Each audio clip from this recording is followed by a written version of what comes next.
Greetings, and welcome to When the Moment Chooses You. I am your host, Coach Charlene, and I am excited today to have the one and only Giso. Did I say that right? Yes, sure. Gisu. Uh, Gisu, I want to say it perfectly right, so thank you. You're welcome. So I am so happy to finally have you here. I've been wanting to ask you to come on for a long time Thank after you. I had who did I have on earlier? I had on um, the Griselle, Mm-hmm. and Mm-hmm. she spoke about you, and so I was like, I can't Mm-hmm. wait to have you on the show. So welcome to the show. Thank you. Thanks for And having me. yeah, so what I wanted to do is to do something special for Nurses Week, and I chose to amplify caring science and the impact Mm-hmm. because of the impact that it's had on my profession and in my life. And so I was looking out over my LinkedIn audience and saying, Mm-hmm. okay, let me find some trailblazers and change agents to help me to amplify this for this week. And so that's how I just kind of reached out, and I was so glad that you said yes. So Thank you. that's kind of the context of what we're talking about, because I truly believe, and I have been witnessing caring science really integrated into the bedside where it needs to Mm-hmm. be, Mm-hmm. and how nurses are actually being transformed from the inside out and having more joy and more meaning Mm-hmm. with their practice. So that's why I wanted to kind of share it with everyone else. So why don't we start out with you just telling us who you are? The Okay. bio will be in the description, but tell us who you are first. Well, I'm Gisso Oreo, and I am a nurse, first and foremost, at Stanford Healthcare, and I've been working for here for over 30 years. Oh, I wow. may not be at the bedside now, um, but always start off, you know, always think of myself as a nurse first. And currently, I am a director at our Center for Education and Professional Development, and I oversee all our professional development programs. Awesome. Well, I am excited to hear more about your journey. So, tell me how you actually became involved with caring science. Okay, sure. So I was thinking about this and thinking back to when I first heard about it, thought about it. It was back in probably around 2008, 2009. A lot of people say they heard about caring science in school, and I honestly didn't. We had a different nurse theorist in my nursing school, and so the focus was more on that theory. But in around 2008, 2009, my patient care manager at the time um, was very much into caring science. In fact, Jean Watson came and did a class here at the CEPD back then. She did an 8-hour class for us, and I went to the class, and I really resonated with everything she said. And then my boss at the time, she we had a retreat, and she brought Robert Browning from Heart Math, and we did Heart Math, and we integrated caring science, and I was like, what is happening? And um, when I went to Jean's class, everything she said resonated with me. And then my boss at the time was Cindy DePort, and she just continued on with it, and it makes sense for me. It validated who I already was, I think, Yes. and gave language to what I already do, and it just seems the right thing to me. I don't know how to be any other way. So it just really validated all of that for me. And then we continued that on, the two of us, while she was my manager. We made a mission statement for our unit with the Hmm. staff. Our retreats were all based on that. And then when Griselle came to Stanford as the first Caritas coach in the organization, and part of her role there here was to help integrate caring science. Just being working with her, um, as much as I did, I said, next time there's an opportunity to be a coach, I'd like to do it. Please, think of me. Um, so I met her through the fact that we worked on our charge nurse development program together. We needed to put a class together. It was my master's thesis, so the timing worked perfectly. And when we put that class together, we integrated caring science into the class. Mm. So people may not have known it, but we were doing it. And it Yes. was just, it's these small steps, these ripple effects that you continue to integrate into the system. So that was over 10 years ago. And we're continuing that work ever since. Well, that's what I'm noticing, Gisu. It's like, so like I've been doing it since 2010. Sometimes was doing it, I felt like all by myself as I Mm-hmm. was continually pushing and, reigniting and doing things like that. But I just almost feel like my fire has never gone out. I Mm-hmm. guess that's what I'm trying to say. So you Mm-hmm. guys are continually developing and integrating and putting Mm-hmm. it into practice, correct? Yes. So Yeah. I became a coach in 2017, and I had transitioned from the inpatient unit to the CPD in 2015. So everything that I did, I was teaching the preceptor development workshop, integrating with the charge nurse workshop, and um, I was responsible for the clinical ladder. And so bringing caring science to all of those in some way was how I integrated it without really saying this is what we're doing, but Right. creating a caring, healing environment, creating trust among staff, just bringing those concepts of how do you connect with each other and bringing that humanity back into being a preceptor or a charge nurse, or um, the environment that we set up for our clinical ladder promotions, as far as how the interview is set up, how we support the staff, all of that, um, integrating caring science into that in a very subtle way, but was always well received. People Yeah, didn't know it, but it was happening.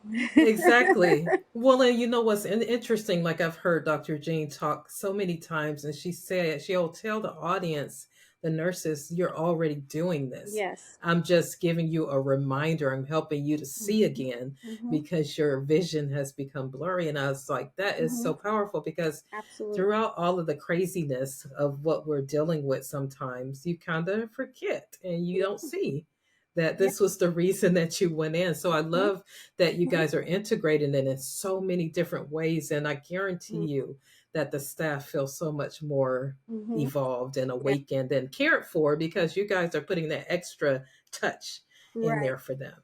Yeah, so And that's awesome. and that's how the Caritas Nurse Partner Program evolved. I know you have a similar program at Yes. Kaiser, and so that program, we're now almost done with cohort 6. So we have over 100 Caritas nurses and partners. It's open to anyone in the organization, and it's really just that laying that foundation for caring science. And as they go through the program, it's a 4-month program, and there's an integration project. Really, you see that transformation where at first they're unsure, and then Yeah. with all of our emphasis on you're already doing it. This is the Yes. way to demonstrate, or let's highlight or give language to what you already do. It really resonates, and it was so helpful after the pandemic, and with Yes. all the acuity changes and staffing, and that burnout feeling that everyone's feeling, just to reconnect with their purpose and really focus on themselves and prioritizing their needs and care for self, before moving on, and how that can help in their care for their patients. So let me ask you a question. So pre-pandemic, you guys were doing the work already, Mm-hmm. right? Mm-hmm. And so post pandemic, what did you notice the difference in? perhaps the staff? Well, I think what happened, so the program evolved from an 8 hour 1 day course where we realized, you know, Grizel had created it. It was called Leading with the Heart, and it was too much in 1 day. Okay. You can't really absorb and understand, and then what, you walk out and then you go back to being the way you were. So this was sort of this vision that we both had, and I think after the pandemic, it really felt like the right time to bring this. Yeah. It's all virtual, so really anyone can join from the enterprise, wherever they are. And um, the timing seemed to make sense after the Yeah. pandemic. Yeah. Yeah, that is so awesome. That's what we're enjoying too. Like I am at the end stage, so I'm getting ready to early retire in July. I know. And I Congratulations. know, thank you. And so my the legacy of curing science, for me to be able to see the fruit that I'm seeing now, it just like feels so amazing as I leave it. You know what I'm saying? I Yeah. like to see your hard work pay off. The And legacy. yeah, it's totally like the bomb. I was like almost overwhelmed to tears the other day when I was in class, and somebody came up to me and they were like, "You know what? I will never forget how much you touched me Hmm. during this class." And so just like hearing Yeah. things like that, all of the hard work, all of the tears, all of the sweat, Hmm. all of the blood, sweat and tears to Absolutely. carry the dream was all worth it. So thank you for that. So caring science emphasizes the importance of cultivating authentic connections with patients. Hmm. How do you maintain the sense of connection in the face of the challenges like time constraints, for instance? We always hear, well, I just don't have time to slow down. Yeah. So what would you say to that? That comes up a lot, as we're going through our sessions with the cohorts, and it's really uh, showing them that they already have those moments, and it doesn't take that long to pause and recenter and be ready for the next moment.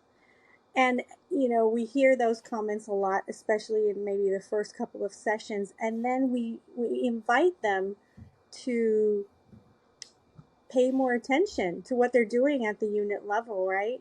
What are you doing in your everyday, even with interactions with family, patients, peers, each other, colleagues?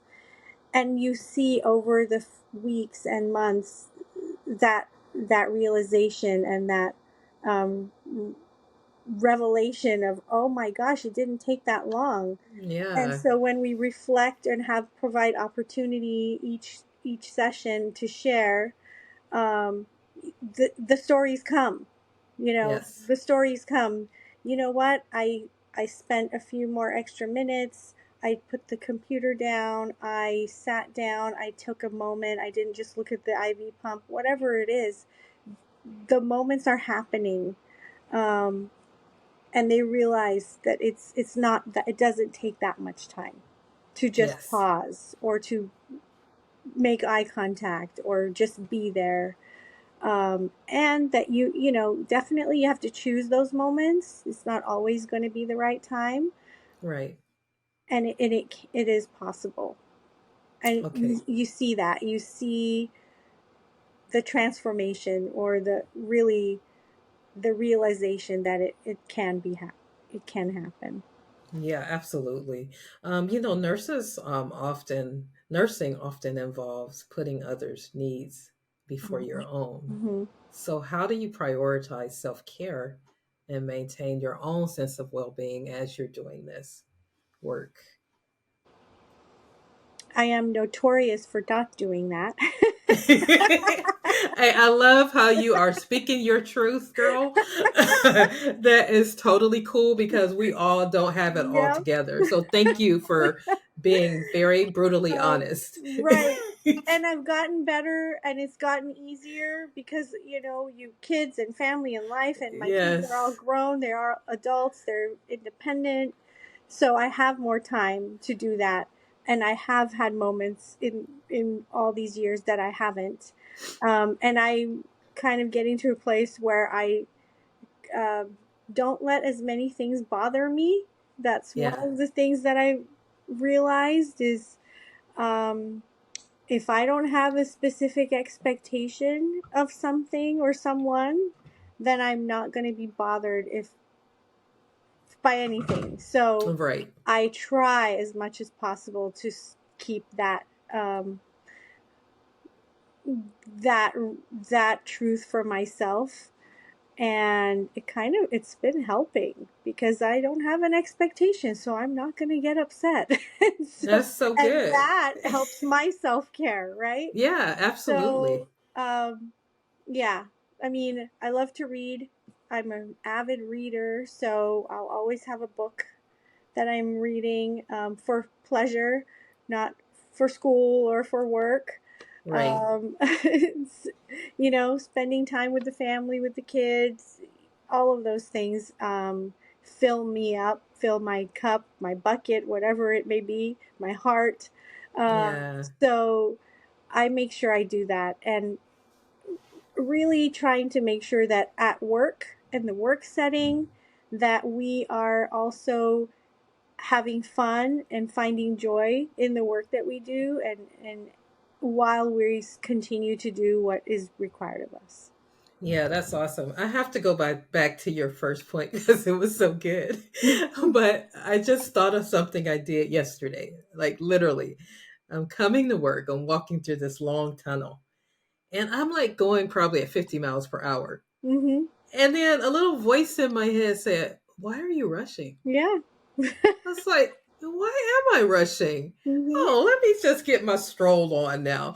But you're but you're so right. Like you're constantly just like, and you Mhm. have to really slow yourself down and really be mindful of what you're doing because like in that moment, because I'm always in rush mode, Mhm. I Mhm. was like, Charlene, just chill. Just Yeah. like totally take it easy. And I Right. slowed down and I had an Mhm. amazing day instead Yeah. of, amping it up before I even get there. So thank you for that. I Mhm. really love that. Um, Yeah, one of my colleagues said the other day. She's also a Caritas coach. She goes, one of the things that, I've learned since then is not to have road rage. And I said, you know what? She's right. I don't care. You want to go in front of me? Go ahead. I'm not that's gonna right. get in your. Go ahead. I'm not gonna honk at you. I'm not gonna do anything. If it makes you feel better, be my guest. I know. I mean, but like it's so like people get so like all the Hmm. way amped up and Yeah. it's like it's just your energy you're burning. That's Yeah. like literally it. Right. So that's cute. So anyway, so you can see you guys were works in progress Hmm. and Always. masterpieces at the same time. Uh, so let me ask you another question. This is kind of off script a little bit. What one piece of advice you One piece of wish advice. Wait, one piece of advice you wish someone had given you when you first started your nursing career. Mm, I know. that is off script. Hmm. Uh, Probably not to take things so personally. That's good. Hmm. Because at this point, and going through everyone's got something. They've got. Yeah, They're coming with something to the situation, and often their reaction, their words are a projection of whatever may be going on in their life and have nothing to do with you. You just happen to be the one receiving it at that moment. And that's, again, where I say, I'm not going to take things personally. And there's always something behind it. yeah, It has, most of the time, will not have anything to do with me, but their own maybe feeling of insecurity or projecting something that's going on in their lives. So, yeah, and not to really, like you said, rushing through the hallway, I used to get so upset at my kids, and now I think back, why did I? What was the big deal? It's fine. It would have been fine, you know. The really, that's it. That's good. No, that's like totally good and enough to be honest. Hmm. I was thinking about can you tell us maybe a story or a moment that we would call like a caring moment? You know, those transpersonal moments that Dr. Jane always talks about. Would you mind sharing one of those with Hmm. us? Sure. I'm the one that always comes to my mind is back when I was a assistant manager, and it was morning, and night shift has come off, and I just came in, and I was walking off with my management team to go to a meeting, and I see one of my night shift nurses kind of walking back to the unit, and I said, what happened? Why are you here?" And the rest of the team went on, but I stayed back and I talked to her. Her husband had an appointment, had a procedure, so she had stayed on to meet him. And she had come back because things were not going the way they were intending to go. And she was feeling afraid. And so we talked about it, and I gave her a hug. And then she went on her way. And I went off to my meeting. A couple days later, she came to me and she said, "Thank you so much for stopping and talking to me, because it really helped me be grounded Hmm. and let go of some of those emotions, so that I could go, when I went back to my husband, I could be there and be strong for him and like not fall apart." So That's I awesome. didn't think anything of it. I just went about my day and went on with my life and my days and whatever. But she came back a few days later to say thank you Oh, for that moment. yeah, So I think that's a transpersonal caring moment. It just went, absolutely. it went on. It went beyond that interaction, and then now that stays with me as well. Absolutely. Yeah. Thank you so much for sharing that. Hmm. I also like to get like Gisu's top three wisdom gems. So Yes. what Well, would you give us on I that? did prepare for that one. Now I have to put my glasses on. Okay, let's do it. My top three, well, I kind of touched on a couple of them, but one of the main things is, and it again, it's not my original thought, but, and, never say but, always say and. That's one. That's a Yes. side note. What is the kindest thing I can do right now? Hmm. Is something that I always have in the back of my mind. Is, what is the kindest thing we can do in this moment right now? Um, and always be authentic and true to yourself. So Yeah. this is me anytime, any moment, whether I'm at work or at home, in a meeting, what, I'm the same person. So there isn't a work Gisu and a home Gisu and a school. Yes. I'm just the same. So, Beautiful. um, and I love the Four Agreements by Don Miguel Ruiz. I've got it Hmm. posted on my everywhere, on the kitchen, on in the fridge, on the my by my desk. So I really follow those. Be impeccable with your word. Don't think things personally. Don't make assumptions, and always do your best. Which completely aligns with caring science. Yeah, totally. So that's always in my mind too. And like I said, people's reactions are often a projection of their own insecurities. So really, again, don't take it personal. Those are really the things that I live by. Those are really great, to be honest. They really are. And I think that someone needed to hear that in this moment. And so I have a couple more questions, and I'm gonna let you go. Right now, in this season post COVID-19 and all of the everything that we've been through, the racial injustice, I mean, just everything. Hmm.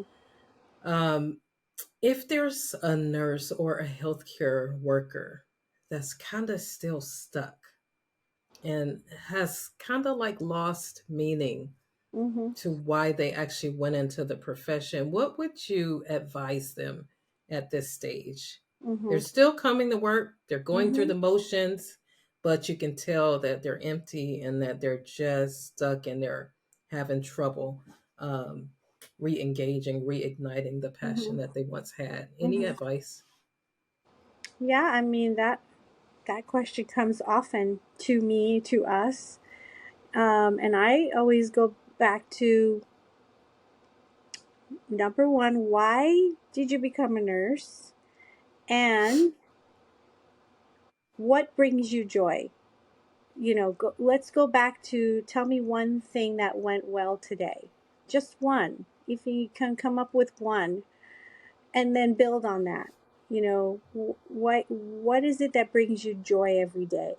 And honestly, if by the end of this process it's not nursing, then you have permission to look and say, what is it that does bring me joy, and what should I be doing differently?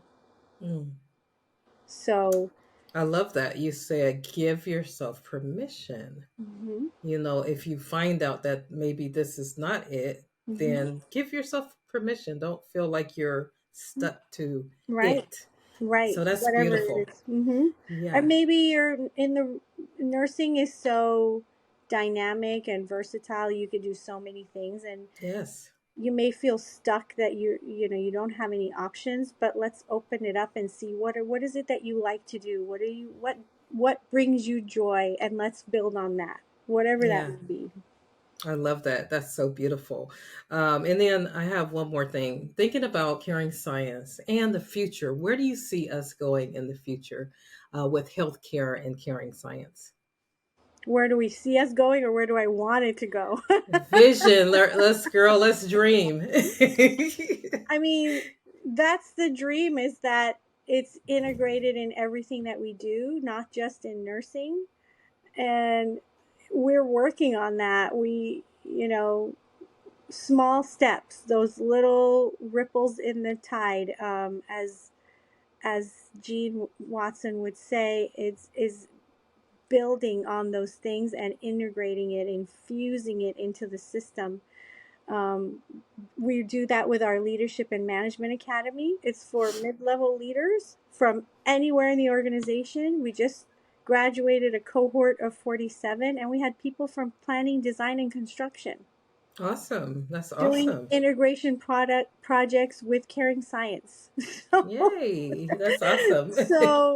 watching that transformation is pretty incredible. So, really trying to integrate and infuse into areas in the organization where they otherwise wouldn't be thinking about it, thinking of themselves in that way, in that context, and seeing that transformation is very, very inspiring.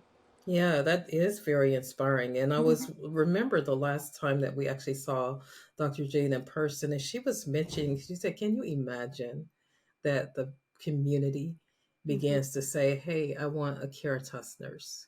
Yeah. They're actually requesting it. So Mhm. really bridging it, moving it out into the Mhm. community where they know that Mhm. there are certain standards for a Caritas nurse. So just Yeah. thought that was really beautiful. So I am so grateful that you were able to stop by and bless us on Nurses Week. Anything that you want to tell nurses on Nurses Week before we close? Oh well, happy Nurses Week, and it's a I love being a nurse, and if it's bringing you joy, keep doing it, and if it's not, find the joy, and have a wonderful Nurses Week. I want to thank you for tuning in to another inspiring episode of When the Moment Chooses You. I'm your host, Coach Charlene, and it's been an absolute pleasure. Each journey we've shared today is a reminder that when the moment chooses you, the possibilities are endless.